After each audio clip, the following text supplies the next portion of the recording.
This is Yuki, your reality moderation video elf, and today I'm going to tell you about the classics in sports anime. Of course, these are my classics depending on the generation you were born in and the kind of animation that you usually love to watch anime in. Then this might not be your classics, but let's start anyway. Before we do, I would love to tell you a small secret about myself. And it is the fact that I have never ever played sports for 18 years in my life. Like, literally never. And the reason is I had a medical condition, so I couldn't sweat, I was not allowed to play. I was like isolated for a long time, but I think that things changed after I was 18 and the doctors realized that they misdiagnosed me and then I was allowed to do sports. And so the first one that came to my mind was Kendo. The reason is very simple because I watched Peacemaker Kurogane. And if you know Peacemaker Kurogane, you get my reference. It's not sport anime, it's more like seinen drama anime. But they had a lot of Kendo fighting training scenes and I really fell in love with it. So I hope that you try it and I'll tell you further about it in this video, as well as many other anime that came to my mind while speaking about this topic. So let's start. To begin with, I was speaking about Tiger Mask. And Tiger Mask is an anime from my childhood. I watched it back in Arabic sub, and so I have a lot of favorable, let's say, memories because my father also liked wrestling and he watched like real life wrestling. But you also thought that Tiger Mask was fun because it has this kind of really mainly values of being courageous and taking responsibility, being a hero, and supporting justice and many of these things. And so I also loved it back then. Tiger Mask was released in 1971. It's a very old anime. It has around 105 episodes. And then there was a remake for it in 2017. It was called Tiger Mask W, and it has 38 episodes. The story of Tiger Mask is about a guy who calls himself Tiger Mask. His real name is Naoto Date, who was a feared heel wrestler in America and who was extremely vicious in the ring. However, after returning to Japan, a young boy told him that he wanted to be a villain like Tiger Mask when he grew up. Feeling that he did not want the boy to idealize the villain, Tiger was inspired to be a heroic wrestler. Tiger Mask was once a member of the Tiger's Den under the name Yellow Devil, but no longer wanted anything to do with them. Instead, donating his money to the orphanage he was raised in, this kind of behavior infiltrated the leader of the organization, and he sent numerous assassins, including pro wrestlers, to punish him. So this is what the story is about. It's about wrestling, and I would think that for younger generation nowadays, Tiger Mask from the 1971 has a very old animation, so it might not be as attractive as Tiger Mask W. Also, it has much longer episodes, so I would suggest people to go ahead just to Tiger Mask W because I also hear that they sort of summarizes the story as much as possible. They took down a lot of fillers and a lot of, like details that you might not be curious about in the end. According to some of the commentaries, this show is utterly goofy and has a very simplistic heroes and villain scenarios, and mildly addictive. It has all the essentials components of the sports anime, and also it portrays wrestling in a bit exaggerated as you might have expected. Tiger Mask looks at the complexity of the wrestling business, but this is a show that kids can watch. It was written for adult watchers in mind, for adult audience. Yeah, so this is what I can tell you about it. I hope you give it a chance. Now let's move on to the next one. Moving on to the next show I'd like to introduce to you today. It is called Slam Dunk. And Slam Dunk, again, I watched it in Arab dub. It was released in 1996. It has 101 episodes. However, I didn't only watch it in Arab dub back when I was a child. I also watched it later on in my life with Japanese voice acting and English subtitles. So, Hanamichi Sakuragi is famous for his temper, massive height, and fire red hair. Enrolls in Shohoku High, hoping to finally get a girlfriend and break his record of being rejected 50 consecutive times in middle school. One day, a girl named Haruko Akagi approaches him and asks him if he likes basketball. Of course, as Hanamichi, as you would expect from somebody like Hanamichi, he immediately falls head over heels for her and blurting out a frivolous affirmative, saying he definitely loves basketball. She then leads him to their gymnasium, where she asks him if he can do a slam dunk. She's like a special movement, yeah, basketball. In an attempt to impress Haruko, he makes the leap, but overshoots, instead slamming his head straight into the blackboard. When Haruko informs the basketball team's captain, who's actually her brother, of Hanamichi's near inhuman physical capabilities, he slowly finds himself drawn into the camaraderies and competitiveness in the basketball team of his high school he had previously resentment for. So this is the main plot of the story. Also, I have to let you know that Slam Dunk is based off a real life story. So the character with the bright red hair and almost character, you can find them in a very old black and white photograph from Japan. That's for me the most mind-blowing aspect, that it's related to a real life story. Surprisingly, after so many years, they have gave Slam Dunk a movie. Sadly, it's a 3D movie, because I'm not myself a very fan of 3D movies. I would say that actually I think it's a good thing, because you would see more out of these characters. Of course, it was out in Japan, it was out in some of the cinemas around the world, but it was not in the cinema in my city. So, unfortunately I couldn't go and watch it. Some people say it's actually good. I'm not really fully sure about the full extent of the reviews because I didn't read them yet, but I'm planning to watch it, and then when I do, then I'll come back with another review, especially for the Slam Dunk movie. And some people say it happened before all the events appeared in the anime, so we'll see what it's about exactly. And another thing I'll say is that the anime is really funny. I really loved it. I have very fond memories of it. Like they kind of balance well realistic basketball and also those really jokes and rivalries. And I think this is something really enjoyable, because now we will start comparing it with Kuroko no Basket, and you will see why, although I love both Slam Dunk and Kuroko no Basket, I would prefer Slam Dunk. Because when I watch sports anime, although I don't mind those flashy moves and I don't like jumping in the air some crazy number of meter, I would love for it to teach me the basics about that sport without go too much in the release powers. So yeah, this is just my own remark, but I'll tell you later on why you would love Kuroko. Moving on to Kuroko no Basket, and I think I mentioned earlier Kuroko no Basket when I spoke about Nanda, because they are both basketball animes, so of course it's inevitable to compare them.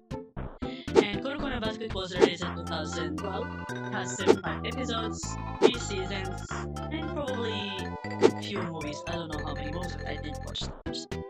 So, in search of new members, the Seiren High School basketball team recruits Taiga Kagami and Tetsuya Kuroko, two freshmen who seem to have significant differences in abilities. Having returned recently from America, Kagami has both natural aptitude and a relentless love for the sports. Meanwhile, Kuroko lacks presence and exhibits no outstanding athletic talent. However, it is later revealed that he is Teiko's fan of 6 men, the player as part of the generation of miracles. So, I'm gonna leave it up to here, not gonna spoil you further, and I would like to emphasize the fact that when it comes to sports anime, the creators have to make a choice. Either they go for more realism or an extreme exaggerations. Otherwise, the show is not gonna get popular, it's not gonna get any kind of support. And in the case of Kuroko no Basket, as clearly as stated earlier, it's gonna take the route of extreme exaggerations. The show is entertaining, well written, the characters are fun, and there is a big element of comedy in it. It is satisfying to always see the good guys win, and takes the stress element out, and that's technically what happened during the whole season 1. They were winning every single match. Unless we move on to season 2, where I guess they got their first loss. And this is a bit of spoiler, but I don't think you will really care about it as much when you start watching, because There are a lot of things that happen during this anime that makes you get attached to it. The animation is so beautiful, the characters are well developed and well written, so you accept rooted in it, and you forgot even what I was telling you about right now. So, hope you enjoy it, and also feel free to give Slam Dunk a chance. Even though it's a bit old, but I hope that you give it a chance. Now I'll move on to talking about Prince of Tennis. I don't want to act obnoxious around this topic, but I feel like I'm the expert when it comes to present tennis. At least among people I met so far. I didn't meet anybody who was into it in any way. So, Present Tennis was first of all released in 2005. It has several seasons like the new Present Tennis Season 2, specials, OVAs, U17 World Cup. It has 2 movies and 1 Chinese live action. 3D movie also. Game on DS, and it has 225 episodes. At the request of his father, tennis prodigy Ryoma Echizen has returned from America and is ready to take the Japanese tennis scene by storm. Aiming to become the best tennis player in the country, he enrolls in Seishin Academy. After Ryoma catches the captain's eye, he finds himself playing for a spot at the starting lineup in the intra-school, breaking matches despite only being a freshman. Due to his age, the rest of the Seishun boys tennis team are reluctant to accept him. We're gonna leave it at this. I think you might be really curious here what Ryoma will do, how he's gonna manage with the rest of the teams, how high they can aim, and especially how much this prodigy is actually capable of dealing with. This is a perfectly shonen sports fantasy type of because you have got this really weird ball movements happening, and instead of getting whistled off because it's not as realistic as it should be, like for example in another anime called Baby Steps, you would enjoy how exaggerating and unpredictable things can turn out during just a tennis match. And the thing that keeps this anime going for many years, first of all, it's extremely popular in East Asia. Not in my country, not the area where I live in, but in East Asia, seems like a lot of people have watched it during their childhood. The franchise has really a huge amount of franchise going on, a lot of games, a lot of cafes, annual events, things going on. So it has been alive and very active for many years because of that. Definitely has a solid fandom, I would say, and particularly in the area of East Asia and also in Japan. The whole story technically revolves around Ryoma Echizen, except when you go to the U17 Cup part, where they dive away from attention from Ryoma to the other senpai characters. So I felt like they wanted not to ignore how experienced and how talented the senpais were. Yeah, I think that's what I want to say about it. But I personally, I really love so much Ryoma Echizen, and I thought that I started the show because of Ryoma Echizen, but I ended up actually knowing the names and loving every single character in the main team and even the opponents and everyone else. Because this is one of the rare shows where you end up not hating anyone but actually appreciating even the opponents. Also, they are fun. I mean, they are trying to be friendly with this really extremely unfriendly guy. So, so there is no reason to hate them. Now we start talking about an anime that I really love, which is Peacemaker Kurogane, 2004, 24 episodes.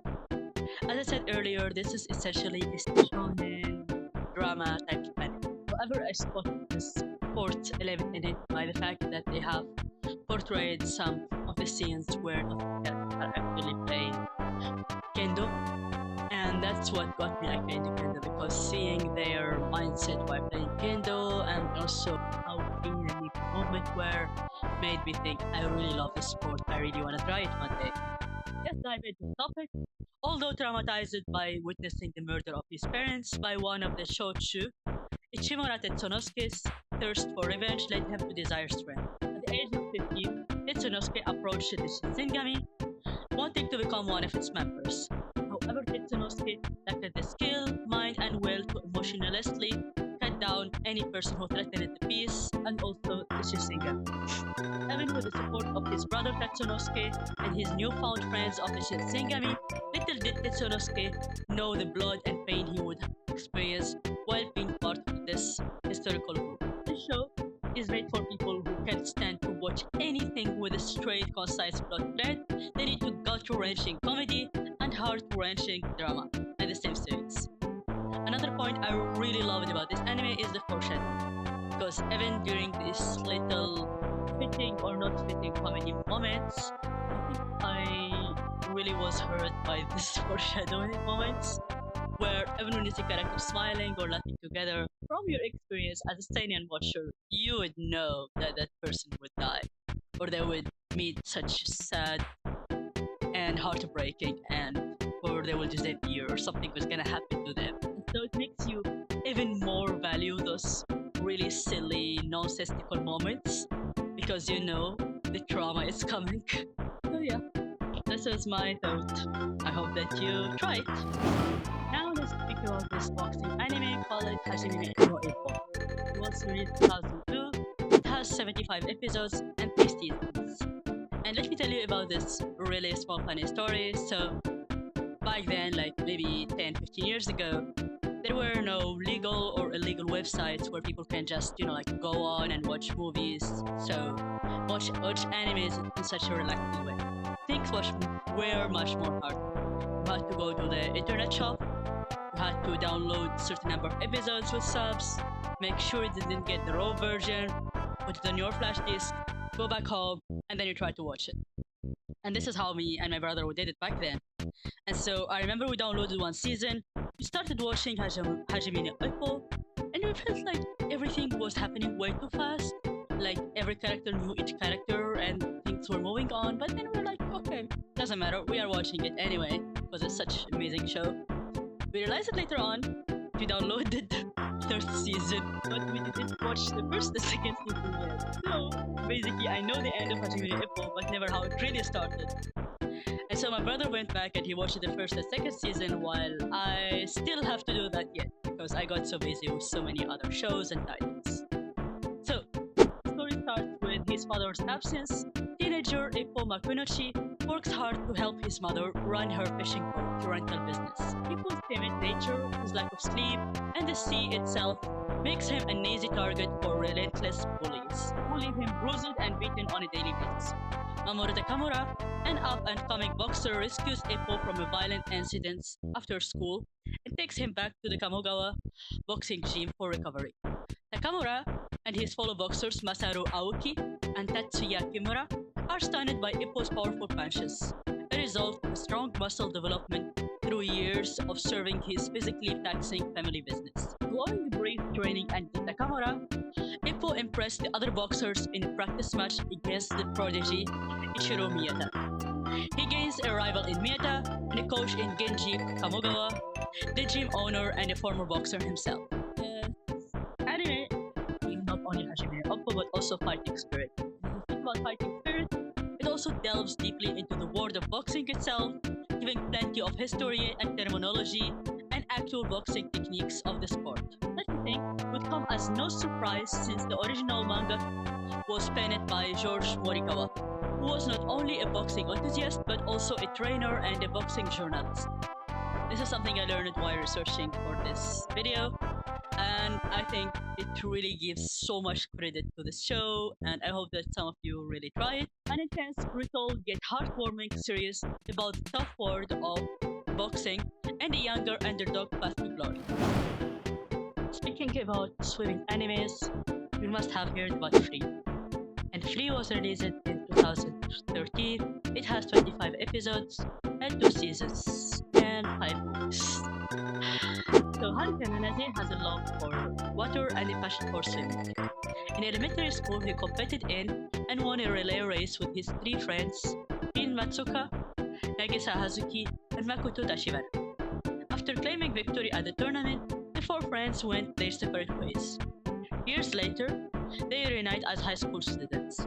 However, Rin couldn't care less about returning the way things used to be. Not only did he not attend a different school, but the sole thing important to him is proving that he is better swimmer than Haruka. After the bitter reunion, Haruka, Nagisa, and Makoto decides to form the Iwatobi High School Swim Club. but they will need a fourth member if they hope to take part in the upcoming tournament. So, will they find the fourth member? Will they get along? And can they really evolve and find a new goals in life? No. Reasons why you should be watching TV. First of all, because of the ending song dance. A lot of cosplayers around the world, a lot of people really fell in love with it, and they were performing it almost full time when it came out. And even years later, they were still working on it, even while wearing the free character cosplay or even another character from another show, and they just do the song dance. And it has this kind of Arabic cultural vibes, and its relation to water, and it's really beautiful. So please take a look at it in the YouTube. And Free was also one of the first anime that offered a glimpse of our service workers. Believe it or not, before Free, there was almost no understanding, or let's say, no explicit scenes that say this is a fast service for girls. Most of the time when you say the word fast service, it means for guys, it means itchy, scenes, it means loads of things that definitely doesn't get you interested in any way. So, yeah, well, and as a result, you have got also relationships, shippers, and people who have some really strange, interesting theories. If you want to learn about them, just Google it. You will have like some pages, books writing about this. So, Free also puts great emphasis on character development. It's a slice of life, drama, gorgeous animation, and the looming shadow of emotional baggage by different characters. The animation of Free is stunning, and it gets you easily addicted to the show, and also learning about what makes a good swimmer and how can swimming be played not only as a solo hobby but also as a team. One anime that I will say is Haikyuu, and Haikyuu is released in 2014. It has 100 episodes, 3 seasons, 4 movies, and some extras. Ever since having witnessed the little giant and his astonishing skills on the volleyball court, Shoyo Hinata has been bewitched by the dynamic nature of the sport. Even though his attempt to make his debut as a volleyball regular during a middle school tournament went up in flames, he longs to prove that his less than impressive height ceases to be a hindrance in the face of his sheer will and perseverance. When Hinata enrolls in Karasuno High School, the little giant's alma mater, he believes that he is one step closer to his goal of becoming a professional volleyball player. Although the school only retains the shadow of its former glory, that conviction isn't shaken until he learns that Tobio Kageyama, prodigy who humiliated Hinata's middle school volleyball team in a crushing defeat, is now his teammate. Even his desire of leaving a mark on the realm of volleyball, so often regarded as the domain of the tall and the strong, Hinata must smooth out his difference with Kageyama. So, let me get back to reasons why you definitely should be giving this anime a chance. First of all, it's obvious, since the very first episode, Kageyama and Hinata don't get along. They have a lot of bickering, they insult each other, a lot of funny moments going on of them trying to humiliate and belittle each other behaviors because Kageyama is extremely unsociable, and so he is so bad at conversing with others, and when he passes on the ball sometimes it's like really fast and the others cannot catch up to him, and so they don't want to pass him anymore. They kind of feel like they are undermined. They make him kind of feel undermined or excluded because they don't know how to communicate with him. While Hinata's problem is that he's too short and he's inexperienced. Like, it's literally his first time getting into volleyball. So you can imagine that he lacks some of the basics of volleyball. So he needs to learn that along the way. The story of Haikyuu is what amazes me the most. It's all volleyball, and yet I'm never tired of it, despite not being an avid volleyball fan. Something that one of the commentaries said, and I absolutely agree with. The series does a great job balancing the serious moments with comedy, and production IG animation does a great job of upping the intensity in certain scenes. And I mentioned earlier how funny is the relation between Tobiyama and Hinata. So that's all. Thank you for today, and see you next week. Bye bye.